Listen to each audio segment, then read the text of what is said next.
The second one जो अभी हम कर रहे थे 80%, what should be the profit of 80% integrated capacity. बहुत सिंपल है, सिर्फ आप उसको 100% कैपेसिटी के साथ क्रॉस मल्टीप्लाई करते जाएंगे। क्या करेंगे, एक अलग टेबल बनाएंगे जिसमें लिखेंगे बी, क्वेश्चन नंबर बी जो उन्होंने पूछा है, एंड ऊपर से आपको चाहिए तो लिख देना statement of profit at 80% integrated capacity. ठीक है, और कैसे सॉल्व करेंगे, देखो यहाँ पे लिख दिया आपने कैपेसिटी 80%, सेल्स लिख दिया आपने 40 लैक्स, कैसे निकाला था ये 40 लैक्स, 50 लैक्स अगर 100% पे है तो 80 पे कितना। सिमिलरली फॉर वेरिएबल कॉस्ट, कैलसी लो, मुझे बताओ वेरिएबल कॉस्ट अगर 37 लैक्स 100% कैपेसिटी पे है तो 80% कैपेसिटी पे कितना होगा। Come on tell me. 29,60,000। 29,60,000। तो सेल्स को वेरिएबल कॉस्ट से माइनस करोगे तो आपको मिल जाएगा कंट्रीब्यूशन, और फिक्स्ड कॉस्ट तो सेम रहेगी 6,50,000।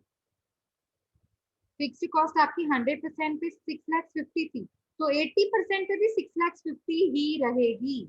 फिर से मैं बोल रही हूँ, fixed cost always remains fixed irrespective of your capacity of production. तो आपकी कंट्रीब्यूशन में से फिक्स्ड कॉस्ट को माइनस करोगे, आपको मिल गया profit 3,90,000, and that's what we wanted. आया सबको समझ में, इतना सबको Yes, क्लियर sir. है या ओके। सो हो गया आपका सेकंड पार्ट। कम ऑन चलो सेकंड पार्ट बनाओ, लिखो ऊपर से B, statement of profitability at 80% integrated capacity. Statement of profitability at integrated, oh sorry, at 80% integrated capacity. Come on, बनाओ चलो, I'm giving you 2 minutes to note down. ये same table ही बनानी है पर हम अलग से बना रहे हो, उसको एक ही टेबल में नहीं बना रहे। Is that clear everybody? कुछ डाउट है किसी को? Yes, sir. Any doubts?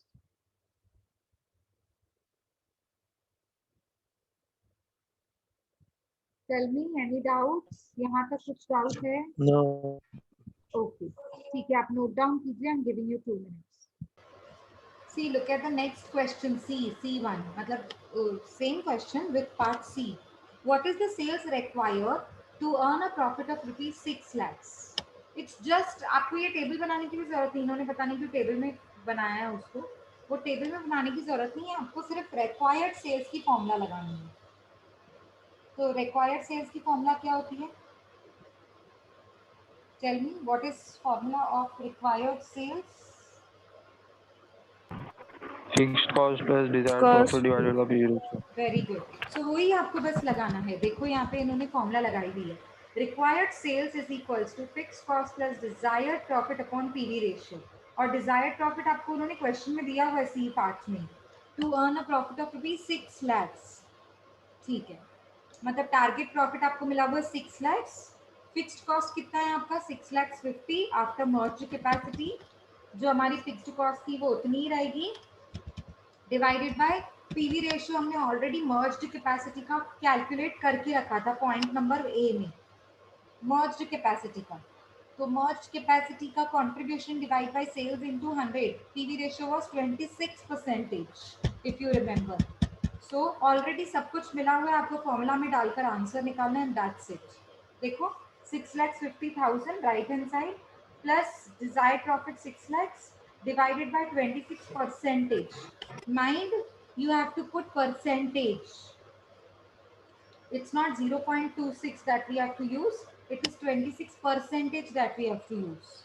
Okay, you have to follow always the same method. ठीक है, आंसर बेशक आपका 0.26 से भी सेम आएगा, बट हमने जो मेथड फॉलो किया है वो 26% से है। ठीक है, सो आपका आंसर कितना आएगा सेल्स का, 48,07,692.30। So 0.30 can be ignored. मतलब आपका आंसर आएगा rupees 48,07,692। You have to check this amount in Yes, your ma'am. calculator. ठीक है, चलो सॉल्व करो ये third. I am giving you 2 minutes। सीधा फॉर्मूला लगानी, कोई टेबल वेबल नहीं बनानी है, इन्होंने टेबल में बना दिया नीचे यहाँ पे ये सी को। यहाँ पे मुझे बनाने की जरूरत ही नहीं है, सिर्फ आपको रिक्वायर्ड सेल्स की फॉर्मूला लगानी है जैसे इन्होंने यहाँ पर लगाया है। Okay, so I'm giving you 2 minutes to note down the formula. So we are done with this sum number 22. Next question, see 26th sum. Very interesting question and very simple. Product mix. LML Limited manufacturing two products, A and B. Company is one, LML, but they are manufacturing two products. Their cost records gives you the following information. Material of product A is rupees 16 and material for product B is rupees 12.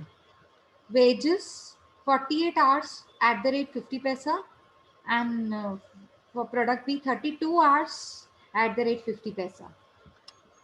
Other variable expenses 150% of wages in case of product A and 150% of wages in product B. Selling price is rupees 80 in case of product A and in case of product B it is rupees 60.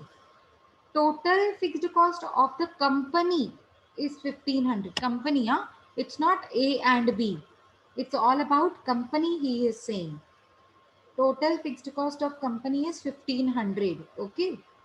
Company can manufacture 500 units in total for product A and B.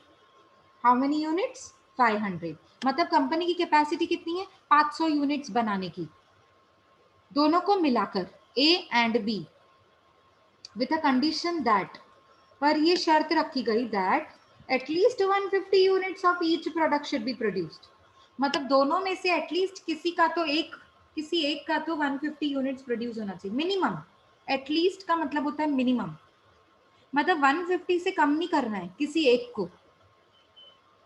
मतलब आप ऐसे नहीं कर सकते हो किसी एक को आपने 50 रख दिया और दूसरे को आपने 450 कर दिया, नहीं. एटलीस्ट दोनों में से कोई एक तो 150 होना चाहिए या 150 से ज्यादा भी चलेगा. एटलीस्ट का मतलब आपको, मुझे आई होप आपको एटलीस्ट का मीनिंग समझता है. मिनिमम, उससे कम नहीं Yes. चलेगा. हाँ. Show from the following alternative sales mix which will be the best for the company. अब 3 सिचुएशन आपको दे दी, 3 सिचुएशन दे दिया, उसमें से बेस्ट बताना है आपको. क्या बेस्ट कैसे पता चलेगा? जिसका प्रॉफिट ज्यादा होगा. सिंपल है ना बहुत, जिसका प्रॉफिट ज्यादा होगा वो सिचुएशन बेस्ट है. अच्छा, तो सेल्स मिक्स की सिचुएशन बताइए. अगर मैं 250 यूनिट्स प्रोड्यूस करूं ए का और 250 यूनिट्स प्रोड्यूस करूं बी का, मतलब आधा आधा. देखो मेरी कंपनी की कैपेसिटी कितनी है? 500 यूनिट्स. 500 में से आधा मैं ए का बनाऊं, आधा मैं बी का बनाऊं. एक ये सिचुएशन है. सेकेंड सिचुएशन, वो बोलता है ए का मैं 200 यूनिट्स बनाऊं और बी का मैं 300 यूनिट्स बनाऊं, तो चलो ठीक है, ये सेकेंड सिचुएशन है. थर्ड, अगर मैं ए का 150 यूनिट्स बनाऊं और बी को थोड़ा ज्यादा 350 यूनिट्स बनाऊं, तो देखो आप टोटल करोगे ना तो सबका 500 ही हो रहा है. 2 + 3 500, 150 और 350 500. 500 से ज्यादा आपकी कैपेसिटी नहीं है ना. ठीक है, देखो Yes. बहुत सिंपल है, सिर्फ आपको क्या करना है? प्रॉफिट निकालना है.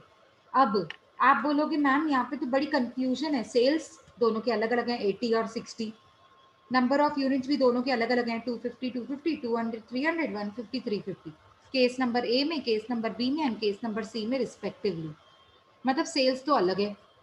ठीक है, सेल्स अलग है और वेरिएबल कॉस्ट भी अलग है. देखो material, wages, other variable expenses, इन तीनों को मिलाकर वेरिएबल कॉस्ट बनता है. ये सबका अलग अलग अलग अलग दिया हुआ है.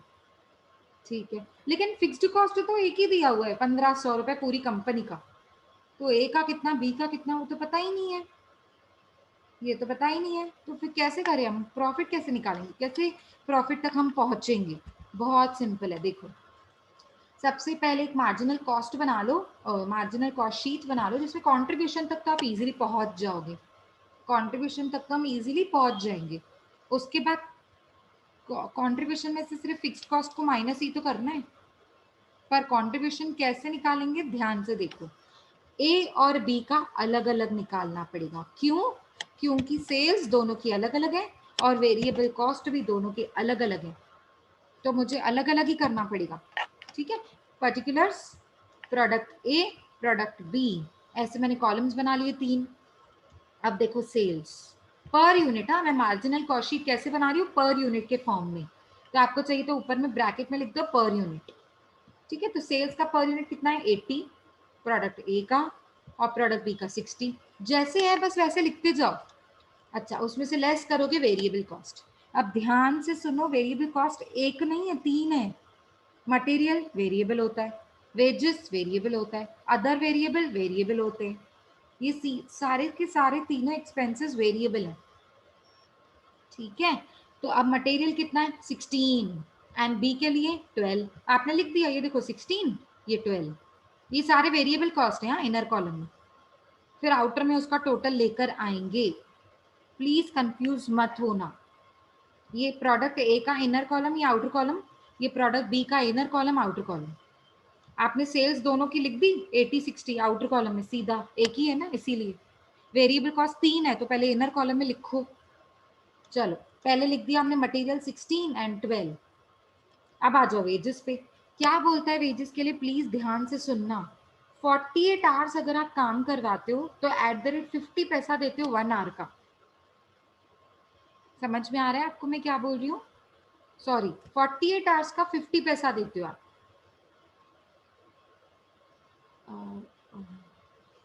1 आवर का 50 पैसा देते हो तो 48 आवर्स का कितना, मतलब प्रोडक्ट ए बनाने में कितने घंटे लगते हैं 48 आवर्स, और 1 आवर का कितना आप पे करते हो उनको 50 पैसा। 0.50 पैसा का मतलब है 0.50। करो कैलसी पे, 0.50 इंटू 48 आवर्स। मुझे बताओ कितना आंसर आ रहा है? 24। 24 रुपीज आएगा, 24 पैसा नहीं आएगा, 24 रुपीज का आंसर आएगा। तो आप डाल दोगे 24 रुपीज यहाँ पर इनर कॉलम में। सिमिलरली प्रोडक्ट बी को बनाने में कितने घंटे लगेंगे, 32 आवर्स लगेंगे, ठीक है। अब 32 आवर्स लगेंगे तो 1 आवर का कितना आप उनको पे करते हो 50 पैसा, मतलब 0.50। तो 0.50 1 आवर का, तो 32 आवर्स का कितना, क्रॉस मल्टीप्लाई। सो 0.50 इंटू 16 32, वेरी गुड 16। ये देखो यहाँ पे 16 लिखा हुआ है, ठीक है। चलो नेक्स्ट, अदर वेरिएबल एक्सपेंसेस क्या बोलता है, दोनों का सेम है 150% ऑफ वेजेस, बट दोनों की वेजेस तो अलग अलग है ना। सो ए की वेजेस कितनी है, यहाँ पे लिखा भी हुआ है, हाँ ए की वेजेस कितनी है 24, तो 24 इंटू 150% 36, और बी की वेजेस कितनी है 16 इंटू 150% 24। आया समझ में मैंने क्या बोला? नहीं मैम, अच्छा नहीं मैम समझा, फिर उधर से बता। 150% ऑफ वेजेस। हाँ तो वेजेस कितनी है, आप ए को देखो, ए प्रोडक्ट ए को वेजेस कितनी है, प्रोडक्ट ए की अभी अभी मैंने, 24 तो 24। 24 का 150% कितना होता है बच्चा? ओके ओके ओके, हाँ समझा मैम, वैसे ही समझा। अभी बी का देखो, बी में भी उसने ऊपर लिखा है 150% ऑफ वेजेस, पर बी की वेजेस कितनी है 16 रुपए। 16 रुपए का 150% निकालो तो 24 रुपए ही तो आता है। यस मैम, अभी समझ आया? यस। अच्छा अभी आप क्या करोगे, तीनों वेरिएबल कॉस्ट को प्लस करोगे, 16 प्लस 24 प्लस 36, तो ए का टोटल वेरिएबल कॉस्ट कितना हो जाएगा 76। 80 माइनस 76 करोगे तो कॉन्ट्रीब्यूशन मिल जाएगा 4। सिमिलरली प्रोडक्ट बी की तीनों वेरिएबल कॉस्ट को प्लस करोगे तो आपको मिलेगा 52 आउटर कॉलम में, और सेल्स में से माइनस करोगे 60 माइनस 52, तो आंसर कॉन्ट्रीब्यूशन का कितना आएगा, आंसर कॉन्ट्रीब्यूशन का कितना आएगा?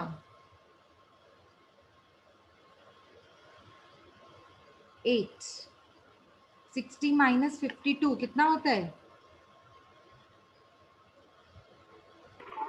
8। 8 8। अभी देखो अब कितना इजी है, देखो मुझे प्रॉफिट ही तो निकालना है। देखो अब सिचुएशन 1 को देखो, सिचुएशन 1, अगर मैं 250 यूनिट्स बना रही हूँ ए के और 250 यूनिट्स बना रही हूँ बी के, तो शुरू करते हैं सिचुएशन 1। ये देखो A situation, 250 units of A and 250 units of B. अब मुझे कंट्रीब्यूशन पर यूनिट मिल चुका है, बड़े ध्यान से देखो, कंट्रीब्यूशन पर यूनिट कितना है बोलो, ए का कितना है? कम ऑन अनम्यूट करके आंसर दो, अनम्यूट ही रखो। हाँ 4। 4. और नंबर ऑफ यूनिट्स कितने हैं ए के?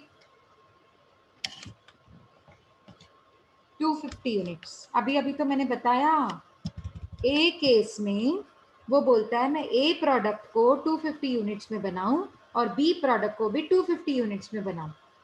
तो फर्स्ट केस में ए का कितना, ए प्रोडक्ट की कितने नंबर ऑफ यूनिट्स है? 250 और पर यूनिट कंट्रीब्यूशन कितना है? 4। तो 250 इंटू 4 कितना हो जाएगा? 1000। ये हो गया आपका 1000. टोटल कंट्रीब्यूशन ऑफ ए। ऐसे ही आप निकालोगे कंट्रीब्यूशन ऑफ बी। कंट्रीब्यूशन का पर यूनिट कितना है? 8 प्रोडक्ट बी का, और प्रोडक्ट बी के नंबर ऑफ यूनिट्स कितने हैं? 250। तो 250. इंटू 8 कितना हो जाएगा? 2000। 2000. हाँ, तो 1000 प्लस 2000 करोगे तो आपको मिल जाएगा टोटल 3000. कंट्रीब्यूशन 3000। अब मिल गया टोटल कंट्रीब्यूशन। देखो कितना सिंपल Yes. है। यही तो मुझे चाहिए था। टोटल कंट्रीब्यूशन में से टोटल फिक्स्ड कॉस्ट माइनस कर सकते हैं? हाँ बिल्कुल कर सकते हैं। टोटल फिक्स्ड कॉस्ट कितनी थी? 1500 रुपए। टोटल कंट्रीब्यूशन कितना है? 3000 रुपए। 1500. हाँ, तो प्रॉफिट कितना आया फर्स्ट केस में? 1500. 1500 पूरी कंपनी का प्रॉफिट आया। ये ए का या बी का प्रॉफिट नहीं है। अगर मैं ए के 250 यूनिट्स बनाऊं और बी के भी 250 यूनिट्स प्रोड्यूस करूं तो कितना प्रॉफिट होगा? 1500 रुपए। ये फर्स्ट केस। अच्छा, सेकंड केस क्या है? 200 units of A and 300 units of B. Please याद रखो नंबर ऑफ यूनिट्स। अब मैं बार बार नहीं दिखाऊंगी यहाँ पर। 200 units of A and 300 units of B. यहाँ पे देखो राइट हैंड साइड में ऊपर। B case 200 units of A and 300 units of B. पर कंट्रीब्यूशन पर यूनिट तो सेम ही है ना। कंट्रीब्यूशन पर यूनिट कितना है? ए का 4 और बी का 8। अभी अभी निकाला था। बस दोनों को मल्टीप्लाई करो नंबर ऑफ यूनिट्स के साथ। ए का नंबर ऑफ यूनिट्स है 200, कंट्रीब्यूशन पर यूनिट है 4, तो 200 इंटू 4 मतलब 800। Similarly for B 300 units into 8 2400। दोनों को प्लस करोगे तो टोटल कंट्रीब्यूशन मिल जाएगा। टोटल कंट्रीब्यूशन कितना दिख रहा है आपको यहाँ पे?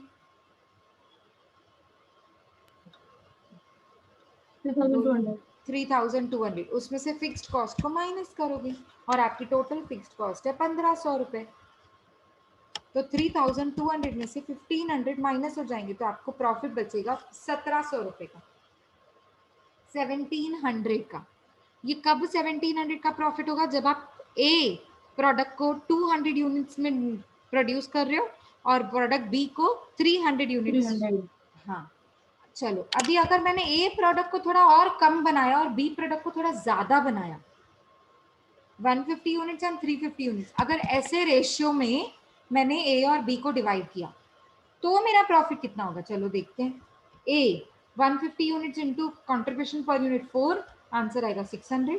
B 350 units into 8 per unit contribution, तो आंसर आएगा 2800। टोटल कंट्रीब्यूशन इन दोनों को प्लस करने से मिलेगा 3400। ठीक है, कंट्रीब्यूशन जितना ज्यादा उतना अच्छा। क्यों? क्योंकि कंट्रीब्यूशन जितना ज्यादा होगा फिक्स्ड कॉस्ट को माइनस करके प्रॉफिट उतना ज्यादा आंसर आएगा। ठीक है, कंट्रीब्यूशन बढ़ गया देखो 3400, पहले 3200 था कंट्रीब्यूशन, अब 3400 हो गया, तो 200 रुपए का प्रॉफिट भी बढ़ जाएगा। क्यों? क्योंकि फिक्स्ड कॉस्ट तो उतनी है ना, 1500 रुपए। तो 3400 में से 1500 माइनस हो गया, तो आप मुझे बताएंगे प्रॉफिट कितना आएगा? 1900. सो कौन सी सिचुएशन, कौन सा सेल्स मिक्स बेस्ट है? C. सी। मतलब जब आप प्रोडक्ट ए के 150 यूनिट्स बना रहे हैं और प्रोडक्ट बी के 350 यूनिट्स बना रहे हैं, वो रिकमेंडेड है। क्यों? क्योंकि इस केस में प्रॉफिट ज्यादा है। नीचे नोट भी लिखा है देखो, sales mix of 150 units of A and 350 units of B is recommended since the profit is highest. जिसका प्रॉफिट ज्यादा वो केस रेकमेंडेड हो गया, मतलब सजेस्टेड हो गया, उसी को ही हमको चूज करना चाहिए। देखो कितना सिंपल है, मतलब चैप्टर में कुछ नहीं है। आप अगर कॉन्सेप्ट समझेंगे ना तो पहले वाला ही है सब। पीवी रेशो, कंट्रीब्यूशन कैसे निकालते हैं, सेल्स कैसे निकालते हैं, कंट्रीब्यूशन में से फिक्स कॉस्ट माइनस करके प्रॉफिट निकालते हैं, कॉन्सेप्ट वही है। बस उन्होंने डिसीजन मेकिंग प्रॉब्लम्स के फॉर्म में उन्होंने आपसे पूछा है कि कौन सा डिसीजन आप मेक करोगे, ठीक है। तो सजेशन के फॉर्म में आपको आंसर्स देने होते हैं इसमें। चलो, I am giving you 5-7 minutes to note down. Solution सामने है आपकी, अगर स्क्रॉल करने की जरूरत पड़े तो मुझे बताना, मैं थोड़ा और स्क्रीन को थोड़ा ऊपर नीचे कर लूँगी। So do it, I am giving you 5 minutes for that.